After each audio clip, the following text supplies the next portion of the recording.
हिमालय के जंगलों में टॉनी नाम की चिड़िया रहा करती थी। उसके माता पिता उसको छोड़कर इस दुनिया से चले गए थे। उसके पिता भक्कड़बाज की दुकान पर बर्तन साफ करने का काम किया करते थे। अब टॉनी इस दुनिया में अकेली थी। उसको कोई दोस्त भी नहीं था, इसलिए वह अकेली ही रहा करती थी। वह सुबह अपने लिए खाने की तलाश में निकलती थी और शाम को घर वापस आ जाया करती थी। एक दिन उसके घर पर भक्कड़ सेठ आया। वह टॉनी चिड़िया से बोलता है, तुम ही उस कामचोर कालू की बेटी हो। तुम्हारे पिता ने तुम्हारी पढ़ाई के लिए मुझसे पैसे उधार लिए थे। अब वह तो रहा नहीं, अब वह पैसे तुमको ही चुकाने होंगे। टॉनी बोलती है, सेठ जी मैं तुमको कहाँ से पैसे दे सकती हूँ, मेरे पास तो खाने के लिए भी कुछ नहीं है और तुम मुझसे पैसे मांग रहे हो। मालिक मैं तो अपनी ज़िंदगी मर मर के काट रही हूँ, भला मैं तुमको कहाँ से पैसे दे सकती हूँ। भक्कड़ बोलता है, वह मुझे नहीं पता, मुझे अपने पैसे चाहिए। मैं तुमको बस 5 दिन का समय देता हूँ। अगर तुमने मेरे पैसे वापस नहीं किए तो मैं तुम्हारा घर छीन लूँगा। इतना बोलकर वह वहाँ से चला जाता है। टॉनी बहुत परेशान होती है।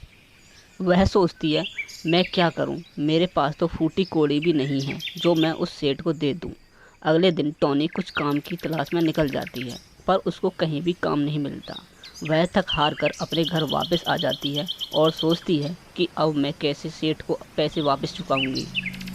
ऐसे ही 5 दिन बीत जाते हैं। भक्कड़ सेठ फिर से टॉनी के घर आता है और उससे पैसे मांगता है, पर टॉनी उसको पैसे नहीं दे पाती है। इसलिए वह उसको घर से निकाल देता है और उसके घर पर कब्जा कर लेता है। टॉनी रोती हुई एक पेड़ पर बैठ जाती है। वह सोचती है कि अब मैं क्या करूं, कहाँ जाऊं, मेरा तो इस दुनिया में कोई नहीं है। वह वहाँ से उड़कर पहाड़ी की तरफ चली जाती है।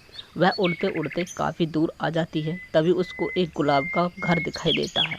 वह उस घर के पास जाती है और आवाज़ लगाती है, पर वहाँ कोई नहीं आता। तभी उसको एक आवाज़ आती है। वह टॉनी से बोलती है कि तुम कौन हो और यहाँ कैसे आ गई? यहाँ तो आज तक कोई नहीं आया, तुम कैसे आ गई? टॉनी उसको अपनी सारी कहानी बताती है। वह आवाज़ बोलती है, कोई बात नहीं, तुम मेरे इस घर में रह सकती हो जब तक तुम्हारा मन करे। तुम यहाँ आराम से रह सकती हो, इसमें बहुत खाना भी है। टॉनी उस घर में रहने लगती है।